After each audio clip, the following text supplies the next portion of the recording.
Gervonta Davis used to be one of the biggest faces of boxing, and now the sport is moving on. This is Gervonta Davis, formerly one of the biggest stars in boxing, being arrested for battery and domestic violence charges. There was recently a 2-week manhunt which ended with him being arrested in Miami related to charges of imprisonment, attempted kidnapping and battery. This has come in just a few months after his controversial draw against Roach Jr., a fight which many thought Roach won. Things weren't always like this. Just a few years prior, Gervonta "Tank" Davis was one of the biggest rising stars in boxing. So how did we get here? Before we begin, please remember to like and subscribe because it really helps the channel out. To find out how we got here, we need to go back to 2017. This was the start of Tank's glory, with him winning his first world title against Jose Pedraza in an all-action shootout, with Tank stopping Pedraza in the 7th round. He would defend this title a few times before fighting for the WBA super featherweight title against Jesus Cuellar. Tank would quickly put a stop to this guy within 3 rounds, and the boxing fans realized that Floyd Mayweather's protege was the real deal. Soon after, he moved up to lightweight to face 2-time world champion and Olympic gold medalist Yuriorkis Gamboa, stopping him after 12 all-action rounds. He would then face 4-weight world champion Leo Santa Cruz for his WBA super featherweight title and landed the most devastating uppercut of all time. Leo went to throw a backhand and Tank slipped onto the outside and whipped an uppercut, shutting his lights off. Leo would have one more fight 2 years later before retiring. Things couldn't be going better for Tank because this one was probably the most talked about knockout in boxing at the time, and it was also Tank's first pay-per-view show with a revenue of close to $17 million. Gervonta Davis would capitalize off this success by fighting Mario Barrios for his light welterweight world title a few months later, putting on a massive show in Atlanta and knocking Barrios out in the 11th round. He would then go on to face Isaac Pitbull Cruz, and no one expected the fight to go this way. It was clear early on that Tank had hurt his hand and would be forced to outbox and maneuver around Pitbull towards a unanimous decision. This fight also resulted in Isaac Cruz blowing up and becoming another star in boxing. Following this victory over Isaac Cruz, Tank would set his eyes on Rolando "Rolly" Romero. Now, I don't think anyone believed Rolly had a chance because although he has great punching power, he lacks in a lot of other areas like ring IQ, defense and footwork. This fight was still easy to make because Rolly is a character outside of the ring who has great on-screen charisma and always puts on an entertaining show for the fans. The fight went about as everyone expected, with Rolly having some success with an aggressive start, but eventually Tank would find an opening and would catch Rolly to knock him out in the 6th round. Following this loss, Rolly would end up going through tough times, being mocked on social media for losing, but he would come back from this by winning 2 more world titles at super lightweight and welterweight. Tank would go on to defend his lightweight title once more against slick southpaw Hector Garcia by knocking him out in the 9th round to lead up to the biggest fight of his career against Ryan Garcia. Recently, Ryan Garcia has been getting up to stupid shit on live streams, but in 2023, Ryan was one of the biggest faces in boxing. His blinding hand speed and power was knocking out world-class boxers, and this combined with his charisma led to him having a massive fan base. Their fight would exceed a total revenue of $100 million and was easily the biggest fight of the year. Ryan would go on to make $30 million from the fight, whilst Tank, who was the A side, managed to secure a much larger portion of the purse. The fight itself did not disappoint,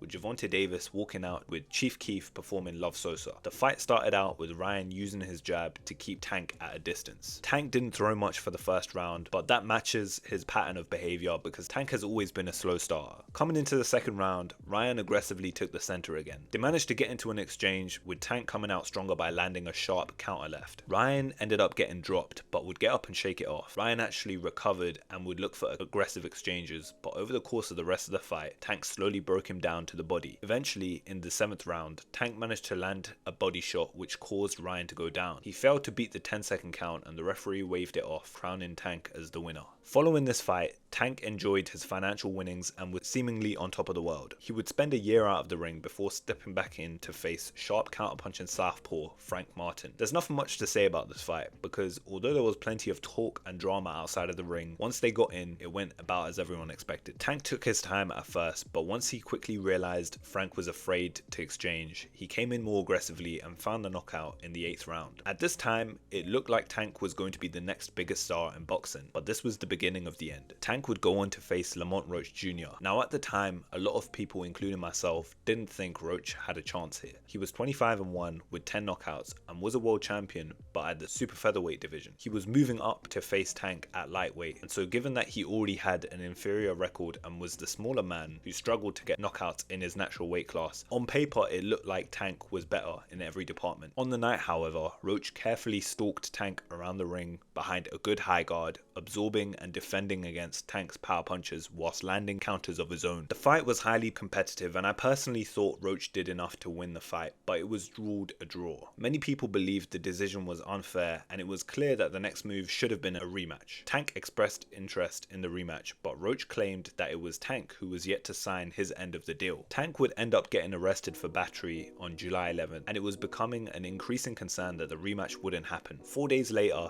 Tank announced his exhibition fight with Jake Paul, putting an end to any possible rematch with Roach. On August 20th, 2025, Tank announced that he was fighting Jake Paul in an exhibition bout on November in Atlanta, with Netflix live streaming the event. Nobody expected this fight, and honestly it was strange to even talk about. On one hand, you had a highly accomplished world champion knockout artist, and on the other, you had Jake Paul, who wasn't anywhere near Tank's level, but was coming in with a significant size advantage and was, by this point, a decent professional boxer. Fans were frustrated with Tank for choosing to fight Jake Paul over Roach, but there was clearly a lot of money on the table. This would have been the financial opportunity he needed to leave the sport of boxing and move on with his life. Just as people started making predictions on the fight, 2 weeks prior to it, word broke out of a civil lawsuit on Tank, accusing him of violent behavior, battery, and kidnapping. Jake Paul would choose to fight Anthony Joshua instead, and Tank's legal troubles were about to get a lot worse. On October 31st, 2025, Tank got involved in a lawsuit with his former girlfriend Courtney Roselle after she claimed multiple instances of violence, including battery and kidnapping. In the lawsuit, it stated that an incident occurred where Tank assaulted Roselle, resulting in police involvement. It states he choked and threatened to kill her before assaulting her in both private and public settings. At the start of 2026, the Miami Gardens Police Department would issue an arrest warrant for Davis because of his behavior on October 27th. Video surveillance evidence had surfaced which supported Roselle's account of what happened, and Davis was facing charges of battery, false imprisonment, and attempted kidnapping. After a 2-week search, Davis would eventually be arrested on January 28th and was released later that day on a $16,000 bond. Now it's safe to say that boxing is probably not the top priority in Tank's life right now. This might honestly be the biggest waste of talent I've seen in a while. Even other examples that come close to this, like Adrian Broner, aren't as bad. Broner didn't take his career as seriously as he should have, but he still fought many top fighters and won many world titles along the way. Tank avoided the biggest names in his division to build up his image, and now he may have thrown away his opportunity to cash in on all his hard work. Attempted kidnapping can be a felony with significant prison time, whilst false imprisonment and battery are also felony charges with prison terms if convicted. His brand has also taken a massive hit because sponsors wouldn't want to associate with someone who has this on their name, and it's clear that the boxing community is moving away from Tank. If he somehow manages to avoid prison time for this, he could resume his boxing career because he's still young and in good shape. We've seen this happen before with someone like Mike Tyson, so it's possible for Tank to come back from this. It would be a shame for his talent to go to waste because I feel like we never truly got to see what Tank was capable of. Let me know what you think in the comments.